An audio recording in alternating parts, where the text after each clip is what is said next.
Hello, good evening. আজকে আমরা FCPS part ওয়ানের ফিজিওলজি টপিক থেকে খুবই ইম্পর্টেন্ট একটা টপিক কার্ডিওভাস্কুলার সিস্টেমের ফিজিওলজি নিয়ে আলাপ করব। আপনারা জানেন যে আমাদের এফসিপিএস পার্ট ওয়ানের গ্রুপটাতে আহ, এই অগস্ট মাস জুড়েই সম্পূর্ণ ফ্রি অফ কস্ট ক্লাস হবে। তো আমরা চেষ্টা করবো যে অগস্টে আরো যে দুটো সপ্তাহ আছে, আজকে সহজে এই তিনটা সপ্তাহে 3 উইকসে আমরা তিনটা সিস্টেমের উপরে অর্থাৎ তিনটা সাবজেক্টের অ্যানাটমি ফিজিওলজি প্যাথোলজির উপরে একটা করে খুব হাইল্ড টপিকের উপরে ক্লাসগুলো করানোর চেষ্টা করব। তো সেই অর্থে আজকে আমাদের টপিক কার্ডিওভাস্কুলার সিস্টেম। তো কার্ডিওভাস্কুলার ফিজিওলজির উপরে দুটো সেশন থাকবে আমাদের, তার মধ্যে আজকে আমাদের প্রথম সেশন। তো কার্ডিওভাস্কুলার সিস্টেমের থেকে বেশ কিছু কোয়েশ্চেন যে কোনো এন্ট্রি পরীক্ষাতেই থাকে, সেটা হোক এফসিপিএস, এটা মেডিসিন সার্জারি দুটোতেই খুবই গুরুত্বপূর্ণ ফিজিওলজিটা, এমডিএমএস বা ডিপ্লোমা সবকিছুর জন্যই গুরুত্বপূর্ণ। এবং এখানে মূলত কোশ্চেন গুলো থাকে তিনটা টপিকের উপর থেকে বেশি থাকে। একটা টপিক যেটা properties and actions of the cardiac muscles. Second topic যেটা কার্ডিওডিনামিক্স। কার্ডিওডিনামিক্স এর মধ্যে কার্ডিয়াক সাইকেল, কার্ডিয়াক আউটপুট, এই এই ইস্যুগুলো নিয়ে ভেনাস রিটার্ন। এবং থার্ড যে টপিকটা সেটা হলো blood pressure and it's regulations. So এই তিনটা টপিক থেকে মোরাললেস সব থেকে বেশি পরিমাণ কোশ্চেন এই কার্ডিওভাস্কুলার ফিজিওলজি থেকে সাধারণত আসে। তো আমরা এই টপিকগুলো নিয়ে আজকে একটু কথা বলবো। শুরুতেই বলা হচ্ছে যে কার্ডিওথোরাসিক রেশিও। কার্ডিওথোরাসিক রেশিও বলতে বোঝানো হচ্ছে আমরা একটা চেস্ট এক্সরে যখন দেখি, তখন আমরা থোরাক্সের ইন্টারনাল ডায়ামিটার এবং হার্টের যে শ্যাডোটা পাওয়া যায় সেই হার্টের ম্যাক্সিমাম ডায়ামিটার, এই দুটোকে আমরা ক্যালকুলেট করে হার্টের ম্যাক্সিমাম ট্রান্সভার্স ডায়ামিটার, এটাকে transverse diameter of the thoracic cavity, দুটোই ম্যাক্সিমাম, এটা দিয়ে আমরা ডিভাইড করি। এই রেশিওটা বলা হয় কার্ডিওথোরাসিক রেশিও। নর্মাল অ্যাডাল্ট ইন্ডিভিজুয়ালের ক্ষেত্রে cardiothoracic ratio usually 50% of, that is 0.5, অর্থাৎ হার্টের শ্যাডোটা থোরাসিক শ্যাডোর হাফ হবে, অর্ধেক হবে, নর্মালি অর্ধেক বা তার কম। বাট কিছু কিছু ক্ষেত্রে এটা বেশি হতে পারে। নর্মালি যেমন নিওনেটস এর ক্ষেত্রে, ইনফ্যান্টস এর ক্ষেত্রে এদের হার্টটা ন্যাচারালি একটু বড় থাকে, তাছাড়া অ্যাথলেট বা স্কেলেটাল ডিফর্মিটিতেও এইটা বড় হতে পারে। বাট এগুলো বাদ দিয়ে যদি হার্টের শ্যাডো কার্ডিওথোরাসিক রেশিও 0.5-এর চেয়ে বেশি হয়, তখনই আমরা সেটাকে কার্ডিও মেগালি বলবো। সো নেক্সট আমরা চলে যাব কোর কার্ডিওভাস্কুলার ফিজিওলজিতে, কার্ডিয়াক মাসল। আমরা জানি যে হার্টের মধ্যে অ্যাট্রিয়াম, দুটো অ্যাট্রিয়াম এবং দুটো ভেন্ট্রিকল, এই এছাড়াও বেশ কিছু কন্ডাক্টিং সিস্টেম রয়েছে। কন্ডাক্টিং সিস্টেমের মধ্যে যারা হার্টের ইম্পালসটা জেনারেট করে এবং সেগুলোকে অ্যাট্রিয়াম এবং ভেন্ট্রিকুলার মাসেলের ভিতর দিয়ে কন্ডাক্ট করে। সো কিছু কিছু যে অ্যাট্রিয়াম এবং ভেন্ট্রিকুলার যে মাসেলগুলো, এই মাসেলের সেলগুলোকে বলা হচ্ছে কন্ট্রাক্টাইল সেল বা মায়োসাইটস। এছাড়াও কিছু নন কন্ট্রাক্টাইল বা ইম্পালস জেনারেটিং সেলস আছে, আর কন্ডাক্টিং সেল। সেই সেলগুলো মূলত এসএ নোড এবং এবি নোডে থাকে, এবং সেগুলোকে আমরা পি সেল বলি। আমরা জানি যে এসএ নোডকে বলা হয় পেসমেকার আর এবি নোডকে বলা হয় রিজার্ভ পেসমেকার, রাইট? পেসমেকার এই সেন্সে যে আমাদের হার্টের ইম্পালস জেনারেটর হয়, জেনারেশন হয় এসএ নোড থেকে। তো এই জন্য এসএ নোডকে আমরা বলি পেসমেকার অফ দ্য হার্ট। তাই এই এসএ নোডের যে সেলগুলো থেকে ইম্পালস জেনারেশন হয় সেগুলো মডিফাইড মাসেল সেল, বাট এগুলো একটু নিউরন লাইক অ্যাকশন করে, নার্ভ সেলের মতো অ্যাকশন করে। এই সেলগুলোকে বলা হয় পেসমেকার সেলস। তেমনি এভিনোডও যেহেতু রিজার্ভ পেসমেকার, যখন এসএ নোড ইম্পালস জেনারেট করতে পারে না, তখন এভিনোডের সেই সেলগুলো থেকে হার্ট রেট প্রডিউস হয়, অর্থাৎ ইম্পালসটা জেনারেশন হয়। তাই এভিনোডেও বেশ কিছু পি সেল বা পেসমেকার সেল থাকে। এবং আমরা জানি অ্যাজ এ হোল মায়োসাইটস, যে কোনো মায়োসাইটসেরই বা মাসেল সেলের সার্কোমিয়ারকে বলা হয় কন্ট্রাক্টাইল ইউনিট। এই সার্কোমিয়ার সম্পর্কে আমরা আসলে জেনারেল অ্যানাটমিতে বেশি পড়ব। নাও, কার্ডিয়াক মাসেলের স্পেশাল প্রপার্টি কি? কার্ডিয়াক মাসেলের স্পেশাল প্রপার্টি, একটাকে বলা হচ্ছে ইন্টারক্যালেটেড ডিস্ক, যেটা আপনাদের হয়তো মনে থাকবে যে স্কেলেটাল মাসেল, স্মুথ মাসেল এবং কার্ডিয়াক মাসেলের পার্থক্য যখন আমরা পড়েছি আন্ডার গ্রাজুয়েট লেভেলে, তখন দেখেছি কার্ডিয়াক মাসেল সেলের মাঝখানে কিছু ট্রান্সভার্স কিছু ডোরাকাটা লাইন থাকে, সেরেটেড লাইন, এদেরকে বলা হয় ইন্টারক্যালেটেড ডিস্ক। এখানে গ্যাপ জাংশন বেশি থাকে। এই গ্যাপ জাংশনের আধিক্যের কারণে কার্ডিয়াক মাসেলের একটা সেল থেকে আরেকটা সেলে আয়নগুলো খুব র্যাপিডলি ট্রান্সমিট হতে পারে, যার ফলে কার্ডিয়াক মাসেলটা যেমন গাটে পেরিস্টালসিস হয়, প্রক্সিমালটাতে হয়, সেটা থেকে আবার ডিস্টালি যায়, আবার তার থেকে ডিস্টালি যায়। বাট হোয়ারেস কার্ডিয়াক মাসেলের ক্ষেত্রে এই পেরিস্টালসিসটা পুরো হার্টের মাসেল একসাথে সিনসাইটিয়াম হিসেবে কাজ করে। জাস্ট মিনিট, আমি একটু গ্যাপ দিচ্ছি প্লিজ।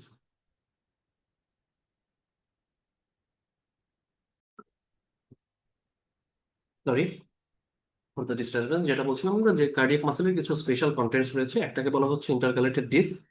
আর এছাড়াও কিছু স্পেশাল মাসেল প্রোটিন, যেমন ট্রোপোনিন। এই ট্রোপোনিন প্রোটিনগুলোকে আমরা ট্রোপোনিন আই, সি এবং টি, এই প্রোটিনগুলো আমরা সাধারণত দেখা যায় যে যখন কোনো মায়োকার্ডিয়াল ডিসফাংশন ডেভেলপ করে, যেমন মায়োকার্ডিয়াল ইনফার্কশন বা ইসকেমিয়া, সেসব ক্ষেত্রে আমরা এই প্রোটিনগুলোকে ব্লাড স্ট্রিমে রিলিজ হতে দেখি, এবং তখন আমরা এই ট্রোপোনিন আই, সি বা টি, বিশেষ করে ট্রোপোনিন আই, এই টেস্টগুলো আমরা করলে বুঝতে পারি যে মায়োকার্ডিয়ামের ড্যামেজ হয়েছে। এছাড়াও কিছু প্রোটিন, একটা প্রোটিনের নাম হলো ডিস্ট্রফিন, এই প্রশ্নটা একটু গুরুত্বপূর্ণ। এই বিশেষ প্রোটিনের ডেফিসিয়েন্সির কারণে এক ধরনের কার্ডিওমায়োপ্যাথি হয়। মায়োকার্ডিয়ামের ডিজিজগুলোকে আমরা বলি কার্ডিওমায়োপ্যাথি। সেই কার্ডিওমায়োপ্যাথির নাম হাইপারট্রফিক কার্ডিওমায়োপ্যাথি।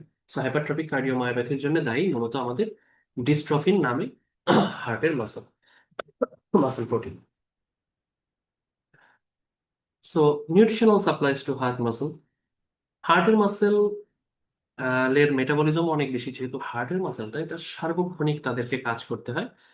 তো এদের নিউট্রিশন মূলত কার্বোহাইড্রেটস এর মাধ্যমে পুরোপুরি সাপ্লাই দেওয়া সম্ভব হয় না, কারণ স্কেলেটাল মাসেল, স্মুথ মাসেল, এদের স্মুথ মাসেলের অ্যাকশন তো খুব বেশি ইন্টেন্স না, লং লাস্টিং কিন্তু ইন্টেন্স না। আবার স্কেলেটাল মাসেলের অ্যাকশন যেমন স্ট্রং অ্যাকশন, মুভমেন্টটা বা কন্ট্রাকশনটা স্ট্রঙ্গার, কিন্তু এদের অ্যাকশন কিন্তু খুব শর্ট। বাট কার্ডিয়াক মাসেল এটা একদম জন্মের আগে থেকে, অর্থাৎ একটা ফিটাস যখন মানে ইউটেরাসের মধ্যে থাকে তখন থেকে শুরু করে একদম জীবনের শেষ মুহূর্ত পর্যন্ত হার্টের মাসেল কাজ করে। সো এর মধ্যে তাকে এক সেকেন্ডের জন্য কিন্তু তার ব্রেক নেওয়ার সুযোগ থাকে না। সো হার্টের মাসেলের এই জন্য এনার্জি সোর্সটা হতে হয় একটা পারসিস্টেন্ট এনার্জি সোর্স। সেই সোর্সটা হলো ফ্যাটস, কারণ ফ্যাটস বডিতে অনেক অ্যাবান্ডেন্ট, এবং ফ্যাটের বার্ন করলে ফ্যাট থেকে সর্বাধিক পরিমাণ আমরা জানি যে 1 গ্রাম অফ ফ্যাট থেকে অলমোস্ট 9.3 ক্যালোরি আমরা এনার্জি পাই। সো সব থেকে বেশি এনার্জি পাওয়া যায় ফ্যাটের বার্নিং থেকে। দ্যাট ইজ ওয়াই আমরা বলি যে হার্টের মাসেলটা সব থেকে বেশি তার এনার্জি এক্সপেন্ডিচার হয় ফ্যাটের মাধ্যমে। সো সব থেকে বেশি এনার্জি এক্সপেন্ডিচার হচ্ছে ফ্যাটের মাধ্যমে, অলমোস্ট 60%। ওয়ারেস স্কেলেটাল মাসেলের ক্ষেত্রে তার এনার্জি কনজাম্পশনটা মূলত আসে ইউজুয়ালি কার্বোহাইড্রেটের মাধ্যমে। সো কার্ডিয়াক মাসেলস এর মধ্যে বেশ কিছু ধরনের আয়ন চ্যানেল রয়েছে। এই চ্যানেলগুলো আসলে আমরা যখন কার্ডিয়াক মাসেলের অ্যাকশন পটেনশিয়াল নিয়ে আলাপ করবো তখন এটা ভালো বোঝা যাবে, যে কার্ডিয়াক মাসেল অ্যাকশন পটেনশিয়াল দেখলে আমরা দেখতে পাবো যে কি কি ধরনের আয়ন চ্যানেল রয়েছে। সোডিয়াম পটাশিয়াম এটিপিএস, এটা তো সারা বডির জন্য একটা ইউনিভার্সাল আয়ন চ্যানেল, বডির সব থেকে গুরুত্বপূর্ণ একটা primary primary transport, active transport. তাছাড়াও সোডিয়াম ক্যালসিয়াম এক্সচেঞ্জার বা পটাশিয়াম চ্যানেল, ক্যালসিয়াম চ্যানেল, এগুলো রয়েছে। ক্যালসিয়াম চ্যানেল, পটাশিয়াম চ্যানেলগুলো মূলত হার্টের ক্ষেত্রে তার অ্যাকশন পটেনশিয়াল মেনটেন করতে হেল্প করে। এবং এই সোডিয়াম পটাশিয়াম এক্সচেঞ্জারের উপরে ডিজিটালিস বা ডিগক্সিন, যেটা আমরা হার্ট ফেলিয়ারের ক্ষেত্রে ব্যবহার করি, এই ডিগক্সিন বা ডিজিটালিস, এই ড্রাগগুলো কাজ করে সোডিয়াম ক্যালসিয়াম এক্সচেঞ্জারের উপরে। এবং পটাশিয়াম চ্যানেল এবং ক্যালসিয়াম চ্যানেল এগুলো হার্টের অ্যাকশন পটেনশিয়াল মেনটেন করতে হেল্প করে। Now, properties of cardiac muscle. Cardiac মাসেলের বেশ কিছু ইউনিক প্রপার্টি রয়েছে। এই প্রপার্টিগুলো থেকে পরীক্ষায় বেশ প্রশ্ন আসে।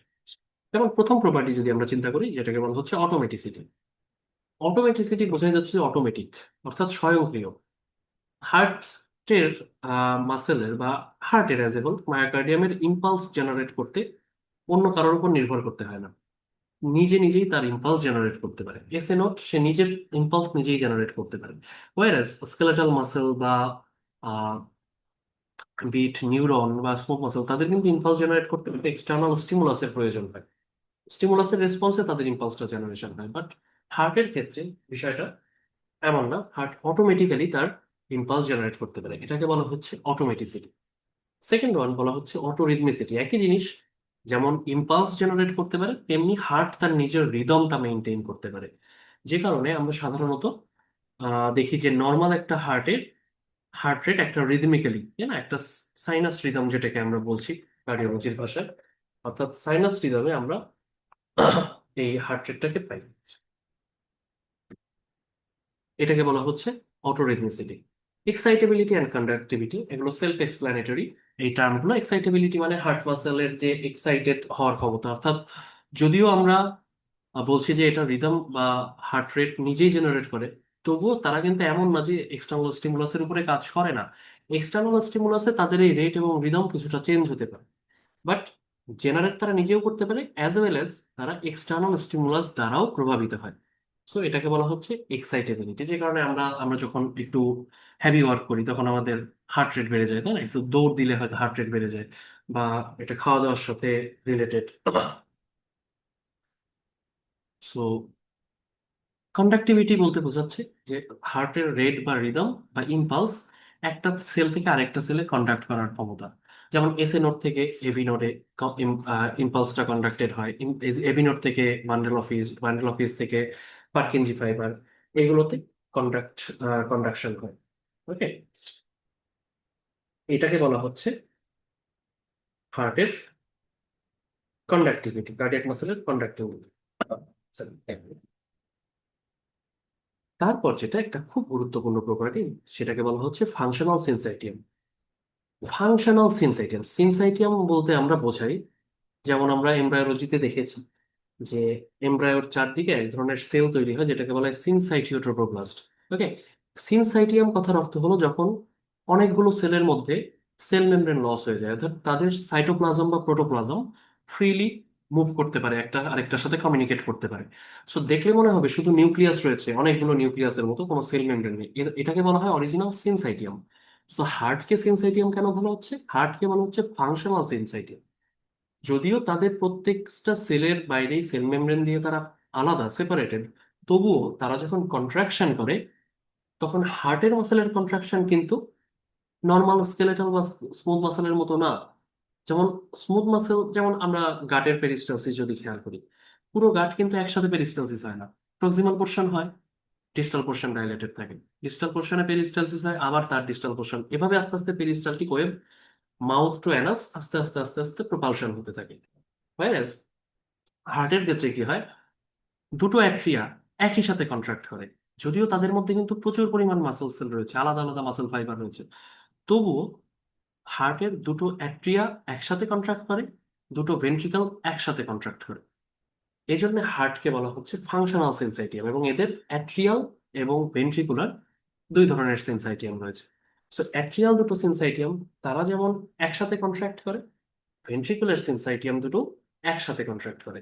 এটা পসিবল হয় কারণ হার্টে রয়েছে এক ধরনের বিশেষ স্ট্রাকচার, যেটা আমরা একটু আগেই আলাপ করেছি, সেটার নাম ইন্টারক্যালেটেড ডিস্ক। কার্ডিয়াক মাসেলের একটা বিশেষ প্রপার্টি যেটাকে আমরা বলছি ইন্টারক্যালেটেড ডিস্ক। সো এই ইন্টারক্যালেটেড ডিস্কের প্রেজেন্সের কারণে, যেহেতু ওখানে প্রচুর পরিমাণ গ্যাপ জাংশন রয়েছে, এই গ্যাপ জাংশনের ভিতর দিয়ে আয়নগুলো এত স্মুথলি পাস করতে পারে, মানে মনে হয় যে কোনো সেল মেমব্রেন হয়তো নাই ওখানে। সো এই কারণে, সরি, কার্ডিয়াক মাসেল তারা একটা সিনসাইটিয়াম হিসেবে কাজ করে, এবং অ্যাজ এ হোল পুরো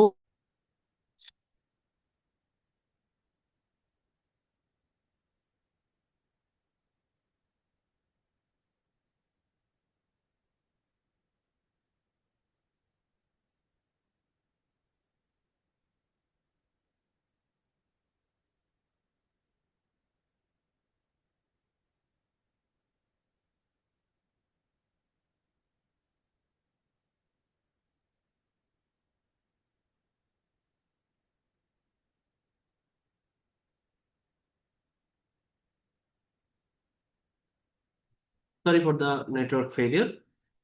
সো আমরা যেখানে ছিলাম, যে ফাংশনাল সিনসাইটিয়াম। ফাংশনাল সিনসাইটিয়ামের পর আমরা বলছি যে all or naan principal. All or naan principal বলতে কি বোঝায়? হয় পুরো হার্টটাই কন্ট্রাক্ট করবে অথবা করবে না। সেটা কেমন? যে হার্ট যদি কোনো একটা স্টিমুলাসে রেসপন্ড করে, তাহলে সে তার সম্পূর্ণটাই রেসপন্ড করবে। অর্থাৎ একটা হার্টের মাসল যতটুকু কন্ট্রাক্ট হওয়া সম্ভব, সে ঠিক ততটাই কন্ট্রাক্ট করবে। আর যদি সে কন্ট্রাক্ট না করে তাহলে কিছুই করবে না। সো এই জন্য বলা হচ্ছে অল অর নান প্রিন্সিপাল। এটা এমন না যে সে তার স্টিমুলাসের ইন্টেন্সিটির সাথে প্রপোর্শনেটলি সে তার কন্ট্রাকশনটা দেখাবে, সেরকম না। যতটুকু হার্টের ক্যাপাসিটি, স্টিমুলাস ছোট হোক আর বড় হোক, সে ঠিক পুরো ক্যাপাসিটিতেই সে রেসপন্ড করবে। ক্লিয়ার? সো এটাকে বলা হচ্ছে অল অর নান প্রিন্সিপাল। যে এমন না যে তার যেটাকে বলা হয় যে গ্র্যাজুয়েটেড রেসপন্স, ঠিক সেরকম না যে স্টিমুলাস ছোট হলে রেসপন্সটা কম, স্টিমুলাস বড় হলে, সেরকম না। স্টিমুলাস ছোট হোক বা বড় হোক, হার্ট যদি মনে করে সে রেসপন্ড করবে, তাহলে সে পুরোটাই রেসপন্ড করে। আর যদি না করার হয়, সে একটুও করে না। তারপর বলা হচ্ছে একটা রিফ্র্যাক্টরি পিরিয়ড। হচ্ছে রিফ্র্যাক্টরি পিরিয়ডটা আমরা একটু পরে বলছি। তার আগে বলা হচ্ছে ফ্র্যাঙ্ক স্টার্লিং ল। ফ্র্যাঙ্ক স্টার্লিং ল এটা আমাদের একটা লাইফ সেভিং প্রিন্সিপাল। মানে এই লটা থাকার কারণে আমরা বিভিন্ন সময়ে হার্ট থেকে ম্যাক্সিমাম কার্ডিয়াক আউটপুট পাই। তো বলা হচ্ছে যে within the physiological limit, the greater the length of cardiac time, the greater will be the force of contraction. এই লটাকে বিভিন্নভাবে এক্সপ্লেইন করা যায়। মানে বিভিন্ন বইতে, বিভিন্ন ভাষায়, বিভিন্ন সময় এটাকে এক্সপ্লেইন করা যায়। সহজভাবে আমরা যদি বলতে চাই, এটাকে বিভিন্ন এক্সপ্রেশন আছে। যেমন কখনো কখনো বলা হয় the greater the initial length of cardiac muscle, the greater will be the force of contraction. এর অর্থ হলো, আমরা জানি যে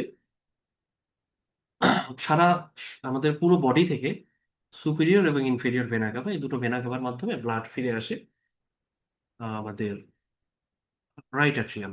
সেখান থেকে রাইট অ্যাট্রিয়াম থেকে রাইট ভেন্ট্রিকলে যায়, রাইট ভেন্ট্রিকল থেকে আবার লাংসে যায়, লাংস থেকে লেফট অ্যাট্রিয়াম হয়ে লেফট ভেন্ট্রিকলে আসে। এখন এই যে হার্টের ভেনাস রিটার্ন, রাইট অ্যাট্রিয়ামে যে পরিমাণ ভেনাস রিটার্ন হবে, হার্টের মাসেলটাও ঠিক ততটুকুই স্ট্রেচিং হবে, ততটাই তার লেন্থ বাড়বে। তো এটাই বলা হচ্ছে যে যত লেন্থ বেশি বাড়বে, তত জোরে সে কন্ট্রাকশন করবে, ততটাই কার্ডিয়াক আউটপুট বা স্ট্রোক ভলিউম প্রডিউস হবে। তো সহজভাবে আমরা যদি বলতে চাই যে ভেনাস রিটার্ন যত বেশি হবে, কার্ডিয়াক আউটপুট তত বেশি হবে, তবে উইদিন আ ফিজিওলজিক্যাল লিমিট। এই লিমিটটা বিভিন্ন ধরনের লিমিট আছে।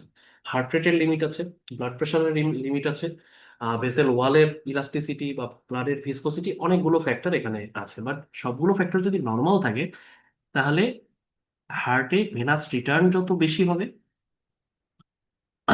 তত তার কার্ডিয়াক আউটপুট বেশি হবে। অর্থাৎ স্ট্রোক ভলিউম তত বেশি হবে, হার্টের মাসেলের কন্ট্রাকশনও তত বেশি হবে। অর্থাৎ কন্ট্রাকশনের আগে হার্ট যত বেশি রিল্যাক্সড হবে, তার কন্ট্রাকশনও তত বেশি হবে। মানে আপনি যেভাবে চান, বিভিন্নভাবে যদি এই কনসেপ্টটাকে আমরা বুঝতে পারি, তাহলে আমরা বিভিন্নভাবে এটাকে এক্সপ্রেস করতে পারবো। ওকে। সো এটা যখন বিভিন্ন সময় কাজে লাগে, যখন ট্যাকিকার্ডিয়াক হয়, তখন ডায়াস্টোলিক টাইম কমে যায়, ফিলিং টাইমটা কমে যায়, তখন হার্টের কার্ডিয়াক আউটপুটটা মেনটেন হওয়ার একটা বিষয় থাকে। অ্যানেস্থেসিয়া দেওয়া অবস্থায় হার্টের কার্ডিয়াক আউটপুটটা মেনটেনেন্স, এই অনেকগুলো ক্ষেত্রে ফ্র্যাঙ্ক স্টার্লিং লটা কাজে লাগে। Next, refractory period. আমরা তো রিফ্র্যাক্টরি কথার অর্থ বুঝি যে someone is refractory to my ideas, তার মানে আমার আইডিয়াটা তার পছন্দ হলো না, সে সেটাতে রেসপন্ড করলো না। ওকে।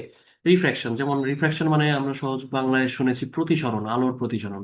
অর্থাৎ আলো যেমন রিফ্লেক্ট করা, মানে কি, আমি আলো ফেললাম, সে আবার আমার দিকেই ব্যাক করলো। আর রিফ্র্যাকশন মানে আলো ফেললাম, সে ওটা ভেদ করে অন্য দিকে চলে গেল, অন্য মিডিয়ামে চলে গেল, মানে তার আলো, সে রেসপন্সটা তার পছন্দ হলো না।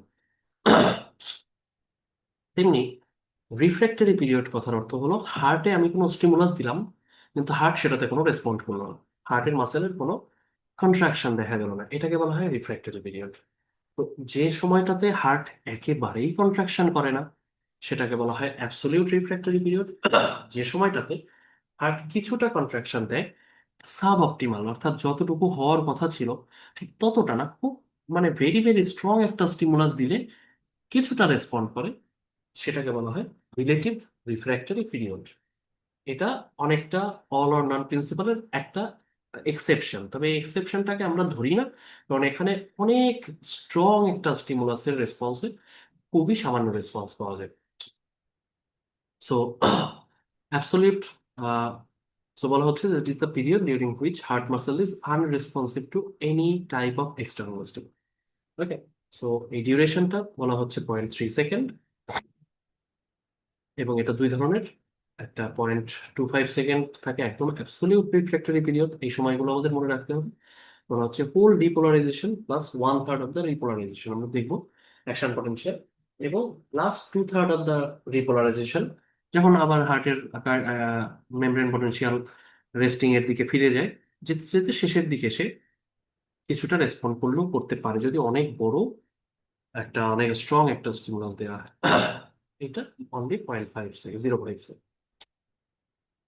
তো এই রিফ্র্যাক্টরি পিরিয়ডটা দরকার, এটা আসলে হার্টের রেস্ট হার্টের রেস্ট, কারণ এটার কারণে হার্ট মাসলটা টিটানাইজড হয়ে যায় না। টিটানাইজড মানে একদম কন্ট্রাক্টের অবস্থায়, টনিক কন্ট্রাকশন, যে তার কোনো রিল্যাক্সেশন নেই, সেটা সেরকম হয়ে যায় না। তাহলে কিন্তু একবার যদি কন্ট্রাক্টেড হয়ে যায়, তাহলে সে পরে আর রিল্যাক্স করবে না। রিল্যাক্সেশন না হলে, পরবর্তী রিল্যাক্সেশন না হলে ব্লাড ফিলিং হবে কিভাবে? ফিলিং না হলে তারপরের কন্ট্রাকশনে তো আমি কোনো কার্ডিয়াক আউটপুট পাবো না। তো হার্টটা যে স্টিফ হয়ে যায় না, সহজ কথায়, এই স্টিফনেস প্রিভেন্ট করে এই রিফ্র্যাক্টরি পিরিয়ড।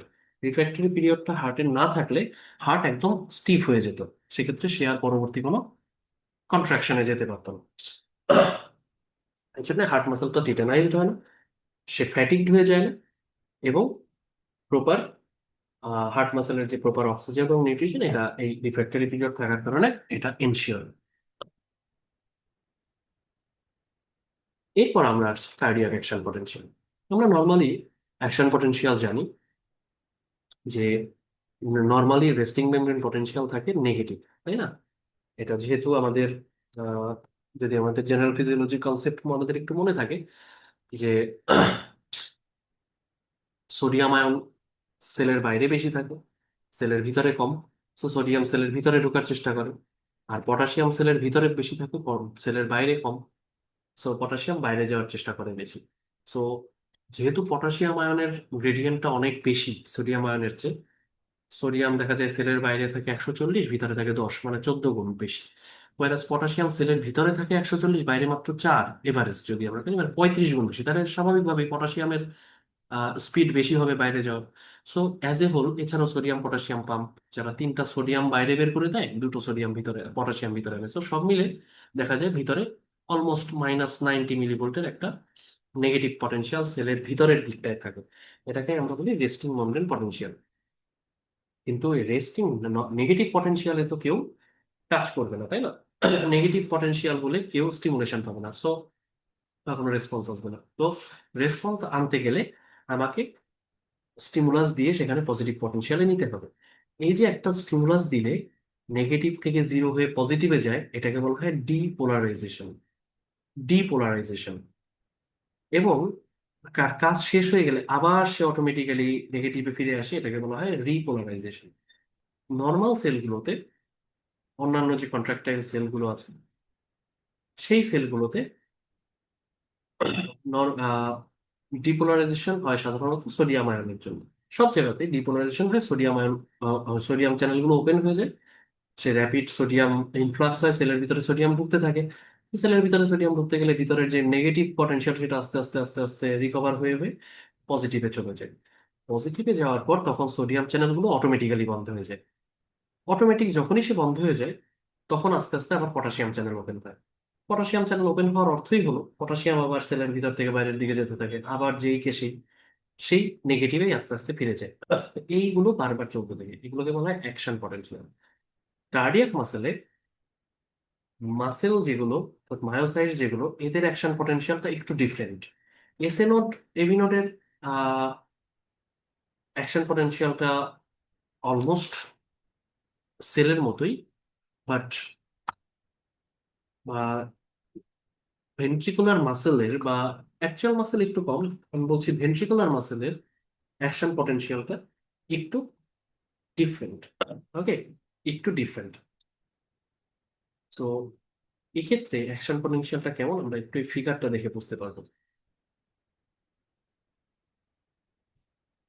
তো এটা জিরো, এটা রেস্টিং মেমব্রেন পটেনশিয়াল। ওকে, এটা resting membrane potential. Resting membrane পটেনশিয়ালে যদি আমরা একটা স্টিমুলাস দিই, তাহলে এই পটেনশিয়ালটা আস্তে আস্তে আস্তে বাড়তে থাকে। এটা আসলে সোজা বাড়ে না, একটু সময় নিয়েই বাড়ে, কিন্তু খুব র্যাপিডলি বাড়ে, কারণ সেখানে সোডিয়াম চ্যানেল ওপেন হয়। সোডিয়াম চ্যানেল ওপেন হয়ে যাওয়ার কারণে মেমব্রেন পটেনশিয়াল আস্তে আস্তে আস্তে আস্তে পজিটিভের দিকে যায়। এই মুহূর্তে সোডিয়াম চ্যানেলটা অটোমেটিক বন্ধ হয়ে যায়। সো এটাকে বলা হয় ফেজ জিরো বা ডিপোলারাইজেশন। ফেজ ওয়ানে কি হয়, সোডিয়াম চ্যানেল বন্ধ হয়ে যে নর্মাল সেলের মতো পটাশিয়াম চ্যানেলটা খুলে যায়। পটাশিয়াম সেলের বাইরে বের হয়ে যেতে থাকে, আবার আস্তে আস্তে নেগেটিভের দিকে যেতে থাকে। বাট এই মুহূর্তে অন্যান্য সেলে যেটা নাই, যেটা কার্ডিয়াক মাসল সেলে আছে, সেটা হলো খুব স্লো ক্যালসিয়াম চ্যানেল। তখন কি হয়, পটাশিয়াম চ্যানেলের সাথে সাথে একটা স্লো ক্যালসিয়াম চ্যানেল ওপেন হয়। ক্যালসিয়ামের আবার আমরা জানি কনসেন্ট্রেশন সেলের বাইরে বেশি, ভিতরে কম। সো সে সেলের বাইরে থেকে স্লোলি স্লোলি ক্যালসিয়াম কিছু ভিতরে ঢোকানো শুরু করে।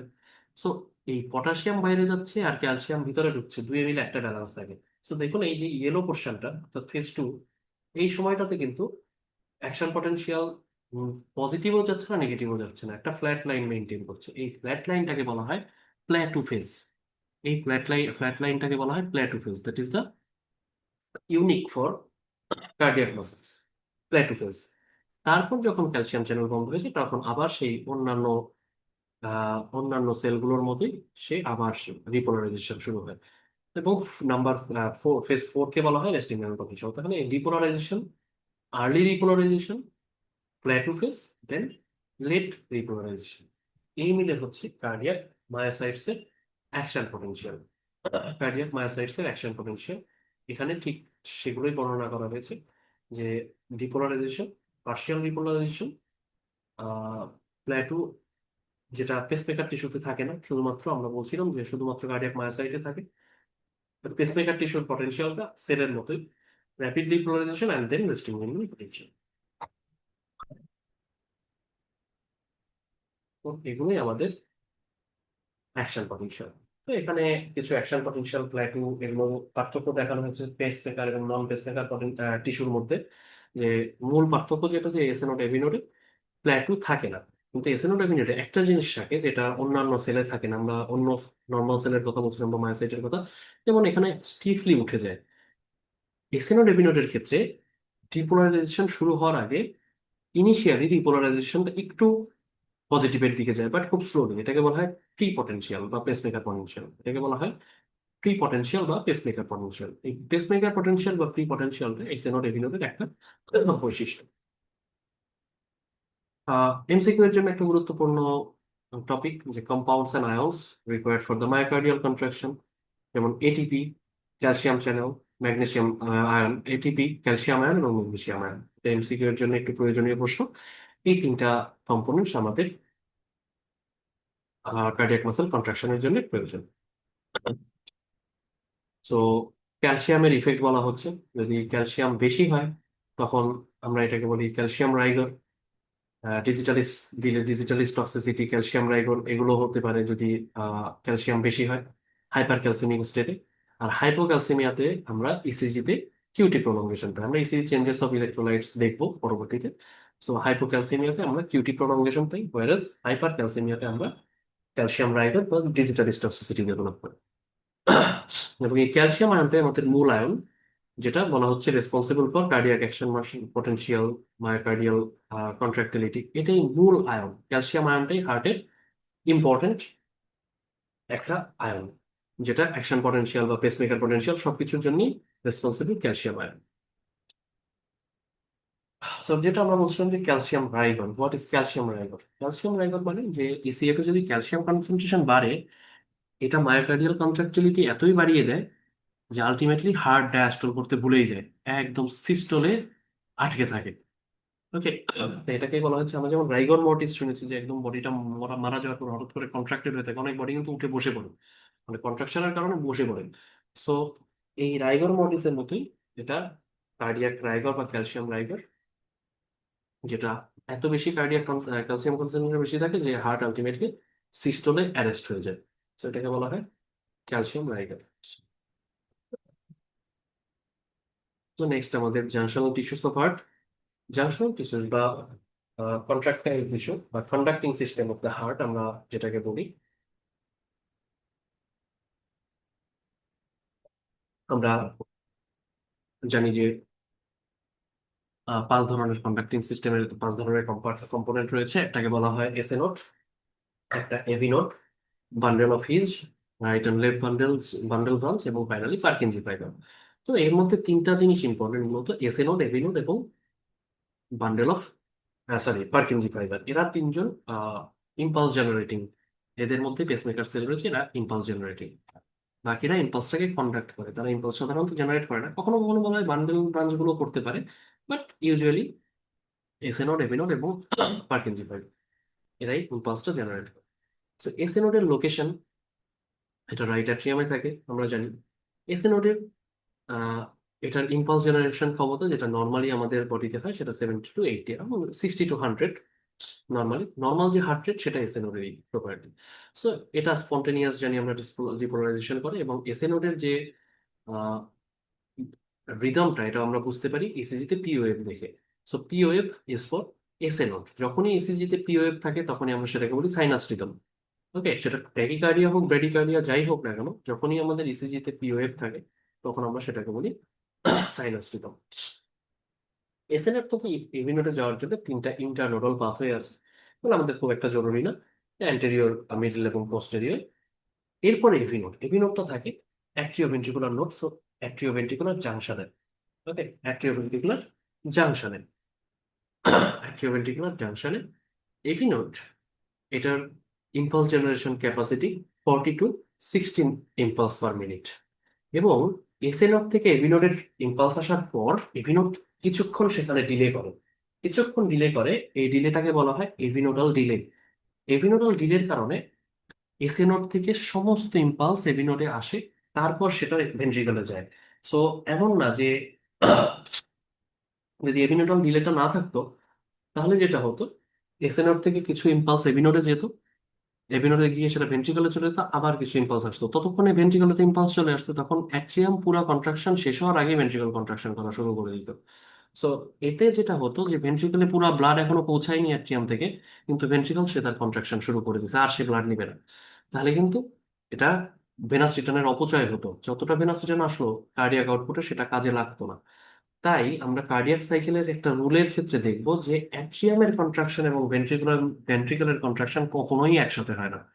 অর্থাৎ যদি অ্যাট্রিয়ামের কন্ট্রাকশন হয় তখন ভেন্ট্রিকল রিল্যাক্স থাকে, আর ভেন্ট্রিকল যখন কন্ট্রাকশন হয় তখন অ্যাট্রিয়াম রিল্যাক্স থাকে। দুইজনের কন্ট্রাকশন কখনো কোইনসাইড করে না। রিল্যাক্সেশন কোইনসাইড করতে পারে, বাট কন্ট্রাকশন কখনো কোইনসাইড করে না।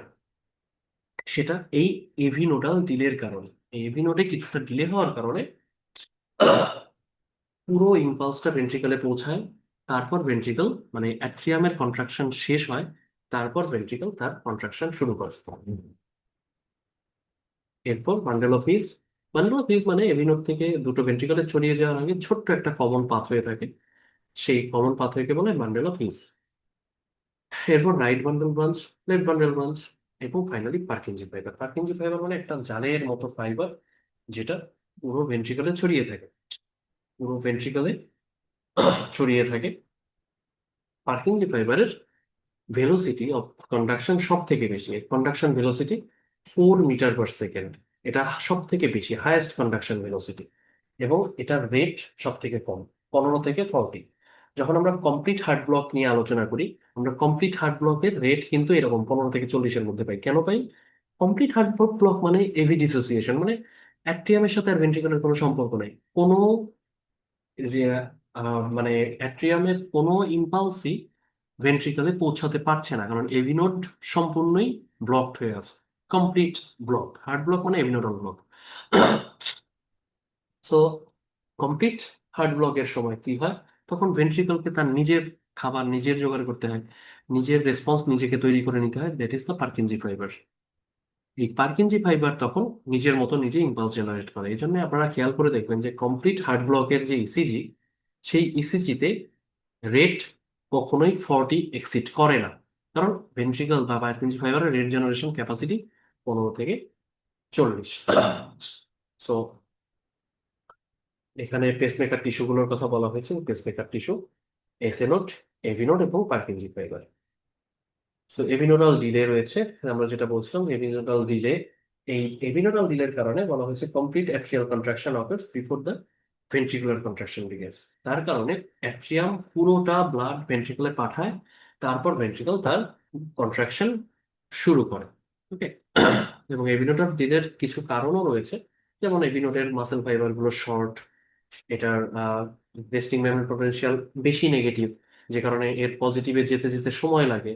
এর ইন্টারকালেটেড ডিস্কের পরিমাণ কম, যে কারণে তার মধ্যে দিয়ে গ্যাপ জাংশন কম, সেখানে আয়ন চ্যানেলের কন্ডাক্টেন্স কম হয়, এবং রিফ্র্যাক্টরি পিরিয়ডটাও একটু বেশি। যাই হোক, সবকিছু মিলেই এটা সৃষ্টিকর্তার মানে সৃষ্টিটাই এমন যে যাতে এভিনোডে একটা ডিলে হয়, এই ডিলের কারণে যাতে কমপ্লিট ফিলিংটা হতে পারে ভেন্ট্রিকেলে। হার্টের নার্ভ সাপ্লাই মূলত সুপারফিশিয়াল এবং ডিপ কার্ডিয়াক প্লেক্সাস থেকে আসে। দেখুন যে হার্ট এমন একটা ইম্পর্টেন্ট অর্গান, সিম্প্যাথেটিক এবং প্যারাসিম্প্যাথেটিকের কারোরই সাধ্য নাই হার্টকে ইন্ডিপেন্ডেন্টলি সাপ্লাই দিবে, বরং সিম্প্যাথেটিক প্যারাসিম্প্যাথিক তাদের কন্ট্রিবিউশনে দুটো, মানে হার্ট এত বড়ই একটা অফিসার, তার কাছে সরাসরি পৌঁছানোর সুযোগ সিম্প্যাথেটিক প্যারাসিম্প্যাথেটিকের নাই। কারণ হার্টের উপরে যদি তাদের কারোর কর্তৃত্ব স্থাপন হয়, তখন যখনই সিম্প্যাথেটিক ওভার ওভার ফ্লো হবে, তখন হার্টকে তারা কন্ট্রোল করবে, যখন প্যারাসিম্প্যাথেটিক তখন। এই জন্যে তারা কিভাবে পৌঁছায়, তারা দুয়ে মিলে দুটো কার্ডিয়াক প্লেক্সাস ফর্মেশন করে, একটা সুপারফিশিয়াল একটা ডিপ। এই সুপারফিশিয়াল ডিপ দুটোর মধ্যেই কিন্তু সিম্প্যাথেটিক প্যারাসিম্প্যাথেটিক দুইটারই কন্ট্রিবিউশন রয়েছে। এই সুপারফিশিয়াল এবং ডিপ কার্ডিয়াক প্লেক্সাস থেকে পরবর্তীতে কন্ট্রোল রয়েছে হার্টে সাপ্লাই যায়। তবে এই সিম্প্যাথেটিকটা ইউজুয়ালি আসে থোরাসিক 1 থেকে থোরাসিক 5 সেগমেন্ট থেকে, প্যারাসিম্প্যাথেটিকটা আসে এন্টায়ারলি ভ্যাগাস নার্ভ থেকে। তো এরা এই প্লেক্সাসের মাধ্যমে সাপ্লাই পায়। তবে এদের অ্যাকশনটা কেমন আমরা সিম্প্যাথেটিকের ক্ষেত্রে জানি, যে তারা অ্যাট্রিয়া ভেন্ট্রিকল কন্ডাক্টিং সিস্টেম সবার উপরেই আছে, এরা হার্ট রেট বাড়ায়, কন্ট্রাকশন বাড়ায় এবং কন্ডাকশনও বাড়ায়। তো হার্ট রেট বাড়ানোকে বলা হয় কোনোট্রপিক অ্যাকশন, পজিটিভ ক্রোনোট্রপিক। কন্ট্রাকশনকে বলা হয় পজিটিভ ইনোট্রপিক। কন্ডাকশন বাড়ানোকে বলা হয় বাতমোট্রপিক এজেন্ট, যেটা আমরা বাতমোট্রপিক সাধারণত ব্যবহার করি না। ভাইরাস প্যারাসিম্প্যাথেটিকের অ্যাকশনটা কার্ডিও ইনহিবিটরি, তারা হার্ট রেট এবং কন্ট্রাক্টিলিটিকে কমিয়ে দেয়, ভাইরাস রিফ্র্যাক্টরি পিরিয়ডকে বাড়ায়। একটা টার্ম দিয়ে আমরা আহ, শেষ করবো আজকে, যে ভ্যাগাল স্কেপ। ভ্যাগাল স্কেপ বলতে বোঝায় যে আমরা জানি যে সিম্প্যাথেটিক সাপ্লাইটা অ্যাট্রিয়া এবং ভেন্ট্রিকল দুটোর উপরেই আছে, কিন্তু ভেন্ট্রিকলের উপরে প্যারাসিম্প্যাথেটিকের সাপ্লাই থাকে না। সিম্প্যাথেটিকটা অ্যাট্রিয়াম এবং ভেন্ট্রিকল দুটোর উপরেই থাকে, কিন্তু প্যারাসিম্প্যাথেটিকটা শুধু অ্যাট্রিয়ামে থাকে, এসএ নোড, এভি নোড এগুলোতে। ভেন্ট্রিকুলার মাসেলে বা পার্কিনজি ফাইবারে স্পেসিফিক্যালি কোনো ভ্যাগাল সাপ্লাই থাকে না। এটার সুবিধা হলো যে যদি কখনো স্ট্রং ভ্যাগাল স্টিমুলেশন হয় কোনো কারণে বডিতে, সব বন্ধ হয়ে যেতে পারে, কিন্তু পার্কিনজি ফাইবার তার রেড জেনারেশন বন্ধ করবে না। অর্থাৎ হার্ট বেঁচে থাকার জন্য এই ভ্যাগাল স্কেপ মেকানিজমটা দরকার। সো এই ভ্যাগাল স্কেপের কারণে যত স্ট্রং ভ্যাগাল স্টিমুলেশনই হোক না কেন, ভেন্ট্রিকলের তাতে কিছু এসে যায় না। Purkinje fibre, AV node SA node বন্ধ হয়ে যাবে, কিন্তু পার্কিনজি ফাইবার ঠিকই তার ইম্পালস জেনারেট করতে পারবে। এখানে এটা এমসিকিউতে অনেক সময় আসে, ভ্যাগাল স্টিমুলেশন কি কি করে। কন্ডাক্টিভিটি বাড়িয়ে দেয়, এভিনোডাল ডিলে বাড়িয়ে দেয়, কন্ডাক্টিভিটি কমিয়ে দেয়, সরি, সিস্টোলের ডিউরেশন কমায়, এবং ডায়াস্টোলের ডিউরেশন বাড়ায়, ফিলিং ভালো হয়, রিফ্র্যাক্টরি পিরিয়ডের লেন্থ কমিয়ে দেয়, এবং হার্টের এক্সাইটেবিলিটি কমিয়ে দেয়। বিভিন্ন ECG findings in electrolyte abnormality, আমরা এটা জানি। এই ইলেকট্রোলাইট ইমব্যালেন্সের কারণে যে ইসিজি চেঞ্জ গুলো পাওয়া যায়, ইউজুয়ালি হাইপার এবং হাইপোক্যালেমিয়াটা পরীক্ষার জন্য খুব গুরুত্বপূর্ণ। আমরা জানি হাইপার ক্যালেমিয়াতে এমআই এর মতো আসে, অনেকটা হাইপার অ্যাকিউট এমআই এর মতো, যে tall peaked tent like T wave. Okay. তাছাড়াও promotion of the QRS complex এগুলো আসে। হাইপোক্যালেমিয়াতে হাইপারের টিটা বড় হয়ে যায়, হাইপোতে টিটা ছোট হয়ে যায়, একদম ফ্ল্যাটেনিং অফ দ্য টি ওয়েভ। এবং হাইপোতে হার্ট এতই স্লো হয়ে যায় যে নর্মাল যে রিপোলারাইজেশন আমরা বলি, যে ভেন্ট্রিকুলার রিপোলারাইজেশন পাওয়া যায় টি ওয়েভের মাধ্যমে, আমরা নর্মাল ইসিজি নিয়ে হয়তো আলাপ করবো। এই টি ওয়েভের মধ্যে পার্কিনজি ফাইবারের রিপোলারাইজেশনটাও থাকে, আলাদা করে বোঝা যায় না। কিন্তু হাইপোক্যালেমিয়াতে কি হয়, এই টি ওয়েভ পার্কিনজি ফাইবারের রিপোলারাইজেশনটা টি ওয়েভ থেকে আলাদা হয়ে যায়, হার্ট এতটাই স্লো। তাই তখন পার্কিনজি ফাইবারের যে original repolarization wave, that is the U wave, এটা আলাদা করে হার্টে বোঝা যায়। টি ওয়েভের পরে, টি ওয়েভের আগে আরেকটা ছোট্ট একটা পজিটিভ ওয়েভ দেখা যায়, এটাকে বলা হয় U wave. This U wave is characteristic for hypokalemia. Okay, so আমার একটু ফ্যারিনজাইটিসের জন্য কথা বলতে কষ্ট হচ্ছে, সরি। তো আমরা আজকে মোটামুটি এইটুকুতেই রাখবো। কার্ডিয়াক মাসেলের প্রপার্টি এবং কন্ডাক্টিং সিস্টেম। নেক্সট সেশনে আমরা অবশ্যই কার্ডিওডিনামিক্স এবং ব্লাড প্রেশার নিয়ে আলাপ করবো। সো যদি আমাদের ক্লাস ভালো লেগে থাকে আমাদের সাথে থাকবেন আশা করি। আমরা এভাবে কন্টিনিউ করবো, এবং কোনো রিভিউ হলে অবশ্যই আমাদেরকে জানাতে ভুলবেন না। তো আজকে এ পর্যন্তই। Thank you, good night, stay safe, stay healthy.